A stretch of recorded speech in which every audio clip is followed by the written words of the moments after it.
As the 5th century dawned, the realm of the Burgundians began to rise in prominence.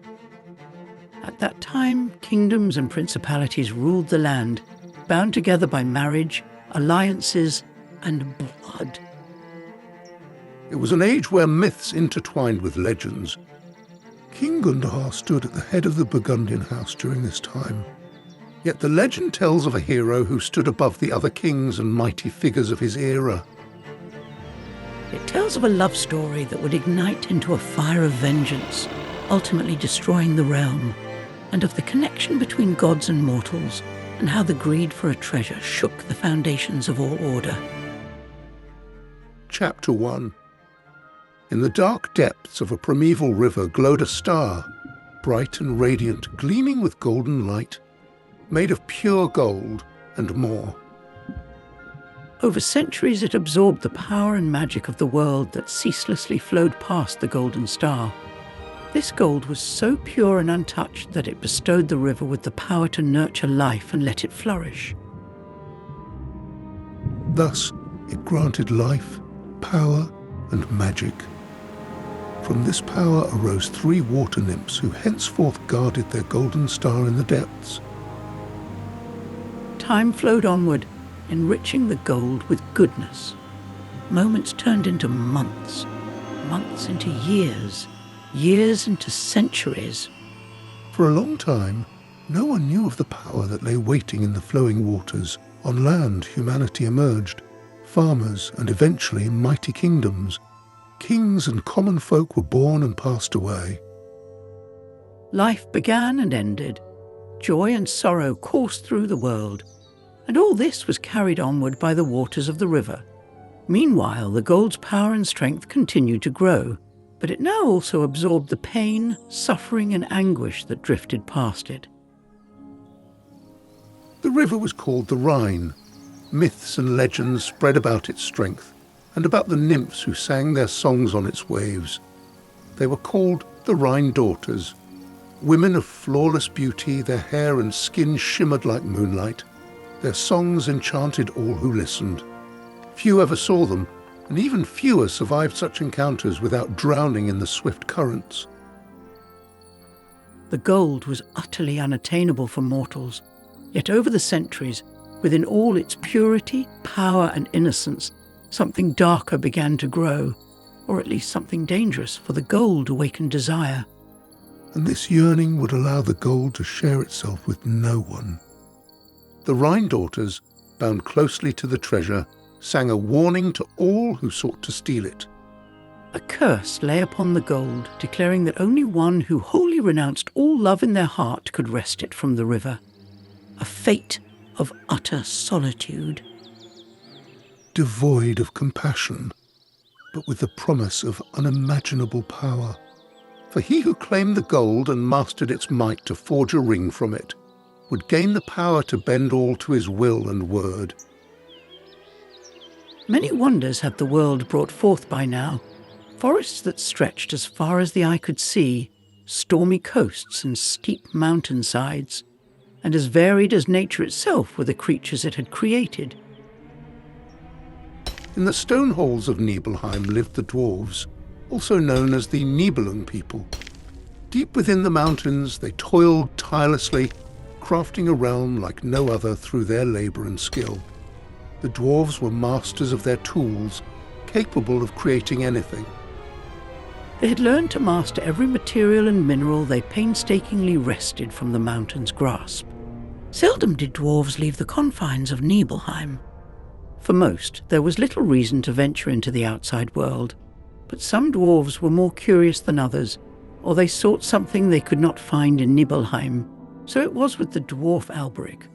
A dwarf was small, and humans would not have described them as beautiful. Alberic was a dwarf in every sense of the word, for better and worse. Often he would wander the lands above for days, observing the world, its animals, and the other mystical creatures that roamed the earth in those times. Upon returning from his travels, his kin would often gather around him, eager to hear tales of the outside world. Among them was his brother Mime. Mime was a blacksmith in Nibelheim, more precisely the blacksmith of the dwarven realm. His talent and craftsmanship were unparalleled. Even Albric knew that Mime was the greatest smith in all the world, but instead of pride, this only fed Albric's envy. And so, during his journeys, Albric constantly sought a way to prove his own true worth to everyone. Then, one day, something happened that Albric had not anticipated on one of his travels. From the forest he heard voices singing an enchanting song. It was already dark and the moon shone brightly in the sky as Albric followed the source of the singing. And there, when he reached a wild river, he saw 3 nymphs gliding upon the waves singing in harmony. He could only partly understand what the nymphs lamented in their song, but his heart was filled with a deep longing. For a long time Albric stood on the riverbank gazing at the nymphs, and when he finally realized that his longing and passion would only cease if he could win over these enchanting beings, Albric gathered his courage and made himself known to them. When the Rhine daughters noticed Albric, they were curious about the unusual creature, so different from themselves. Though they normally cared only for themselves and their golden star in the depths, the curiosity got the better of them, and they swam toward Albric. Awkwardly, Albric introduced himself and began praising the breathtaking beauty of the Rhine daughters. He spoke of the stone halls of the dwarves and the hidden world beneath the mountains, of craftsmanship and artistry beyond imagination. But the Rhine daughters were unimpressed. They knew only their river. In turn, they told him of their task and the gold they guarded, explaining the magical brilliance hidden in the depths. Yet Albric refused to be discouraged. He continued to extol the virtues of dwarven life. What could he have been thinking? A dwarf and 3 nymphs. Perhaps it was their magical song that had ignited Albric's love and passion. But every attempt to win the Rhine daughters over failed, only fueling his frustration. The 3 nymphs gradually lost interest in the stranger. A dwarf was something they had never encountered, but a being unable to dwell in the deep waters as they could, and so small and awkward in the river's currents, they could not fathom what they might admire in Albric. Though their disdain was naive and unintentional, Albric's anger and despair grew. Yet the nymphs cared only for their golden star and swam away. It's difficult to grasp what Albric must have felt in those moments. But he made a decision. He would claim the gold and harness its power. Then all would love him, the dwarves and the nymphs alike. But the curse of the gold was clear. One must renounce all love in their heart to wield its power. And so it was.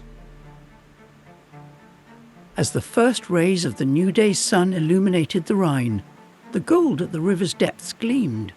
Albric swore to renounce all love. Nothing would hold him back now. As he entered the waters of the Rhine, he felt the flowing currents wash away all his cares. The love for his people, the love for his family, even the love for his journeys, all of it was swept away.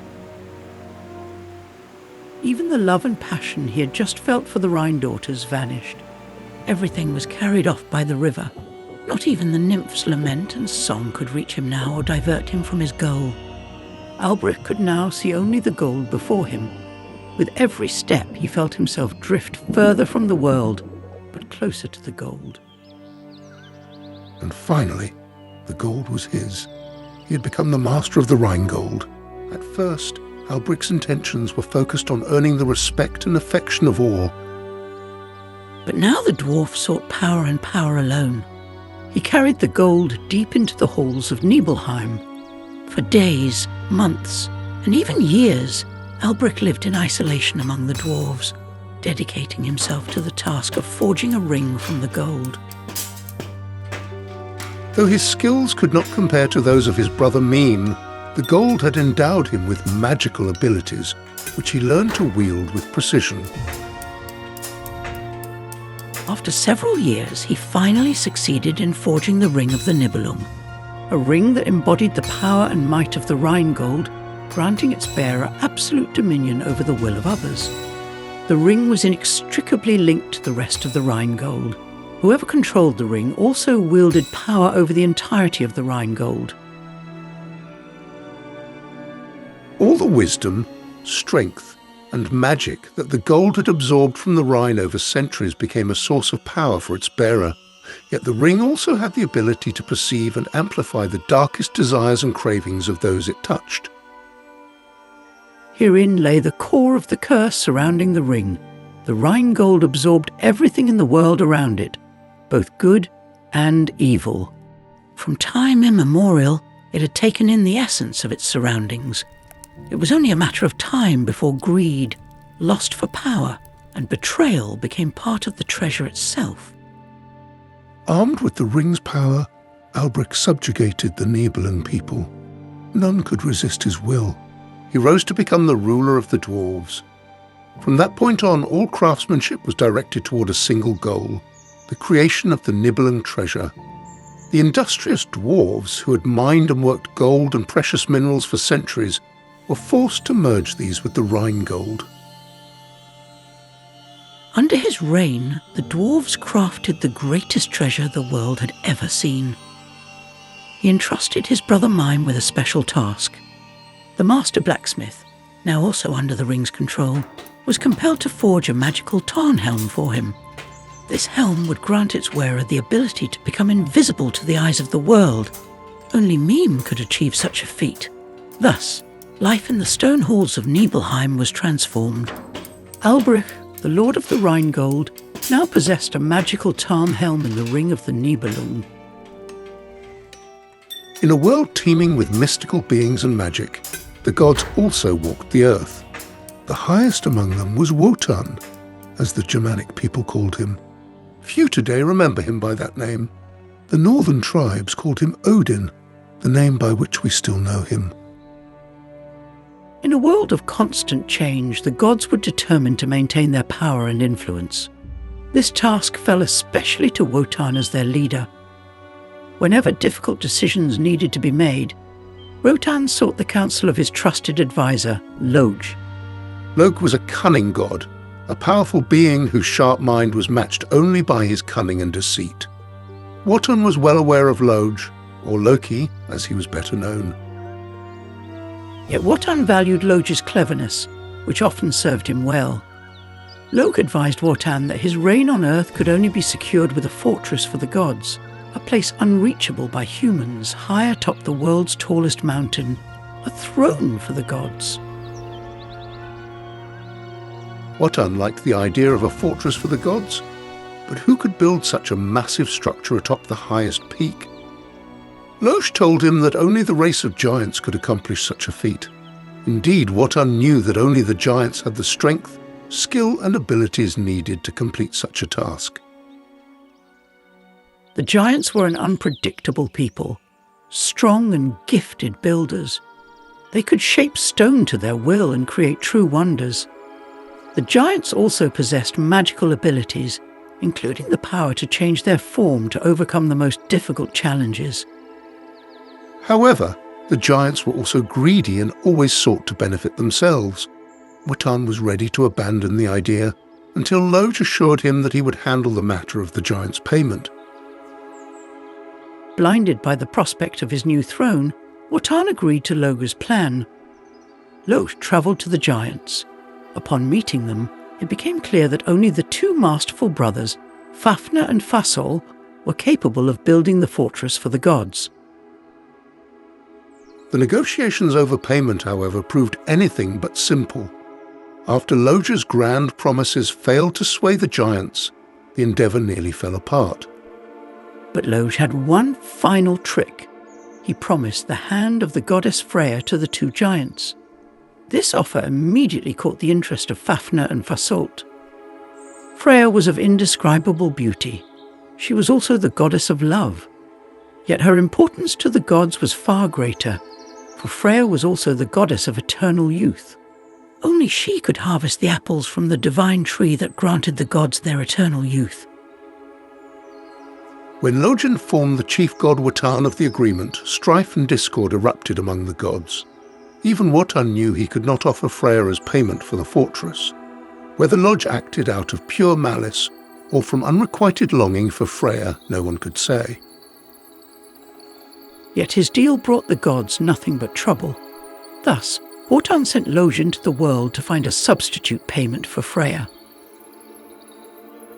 For a long time, Lodge wandered the world in search of something of extraordinary value.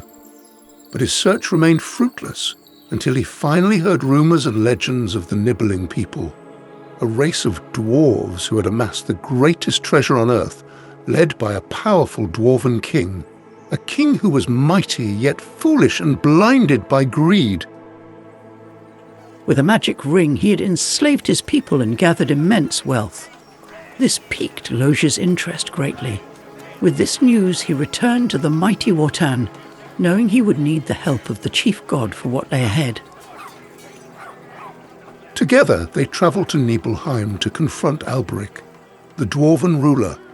Alberic was proud and self-satisfied. He had conquered his people, and now even the mighty gods stood before him, paying him tribute. Lodge and Wotan flattered Alberic, praising what he had created here in Nibelheim. Yet amidst all the hymns to his power, Lodge began to sow seeds of doubt. With cunning words, he questioned the boundless might of the dwarf. After all, true gods could transform into any form. Surely the power of the ring couldn't extend that far. Anger flared up in Alberic. For decades he had studied the power of the gold and the ring. He could transform into anything, no less than these foolish gods. But Lodge remained sceptical. Could he, for example, turn into a dragon? Well, that would certainly be impressive. Foaming with rage, Alberic performed a magical spectacle. He transformed into a massive dragon. The magical ring was embedded in the scales of the beast. And as he stood smugly before the gods, Lodge clapped half-heartedly and said, "Yes, that was good. But our supreme god here can transform not only into something mighty, but also into something delicate and small. That is where the true power of a god is revealed." "I can be whatever I wish, foolish god. Name the form and I will prove to you my limitless power," the dragon hissed in reply. "Then prove it to me by turning into a toad, mighty dwarf lord." With a short snort, Alberic transformed into a toad, and that was the moment the two gods had been waiting for.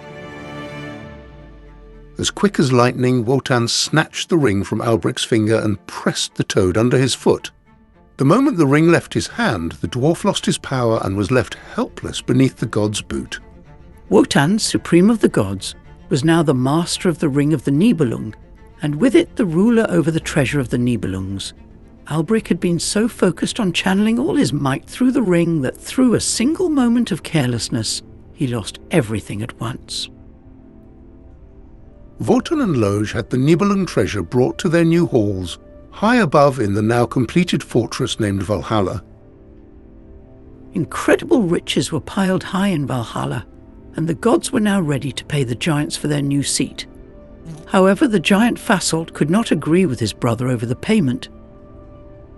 The sight of the goddess Freya had enchanted him so deeply that he would accept only her as payment. Yet Fafnir looked upon the Rheingold, and perhaps he gazed a moment too long. What had once afflicted Alberic now happened to him as well.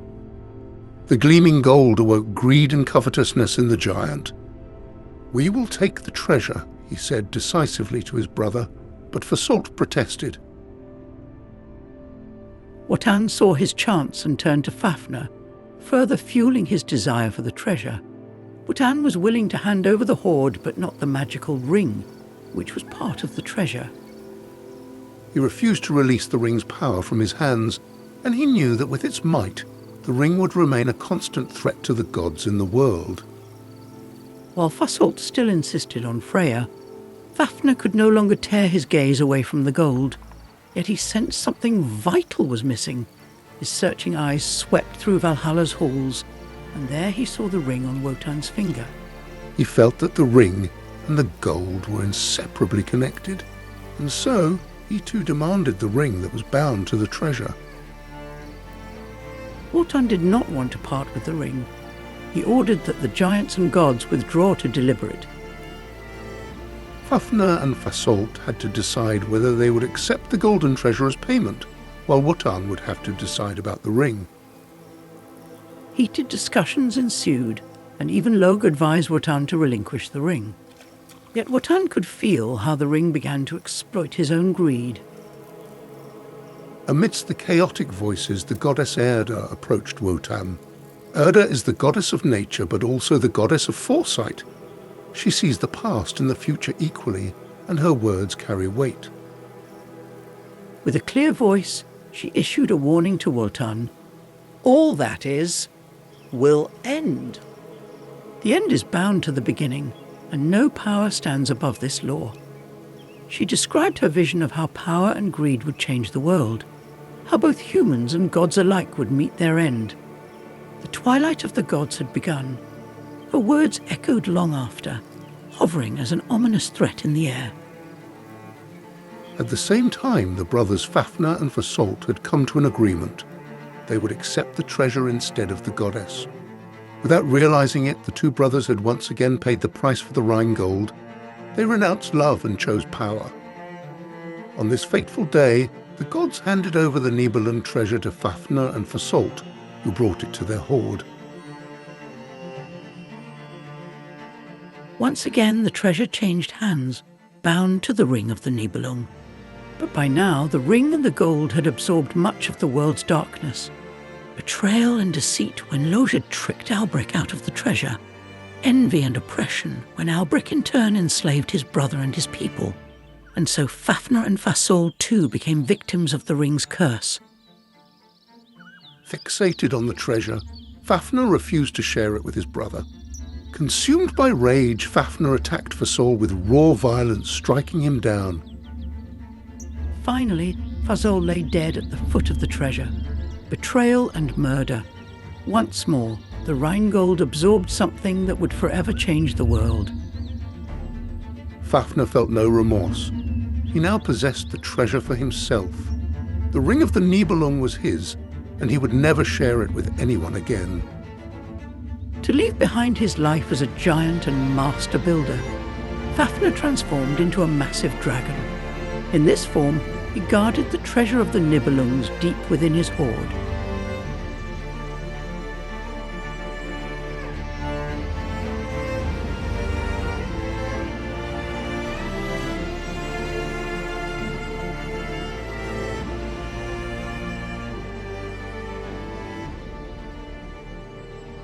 By the way, with a subscription, you won't miss any of our upcoming episodes.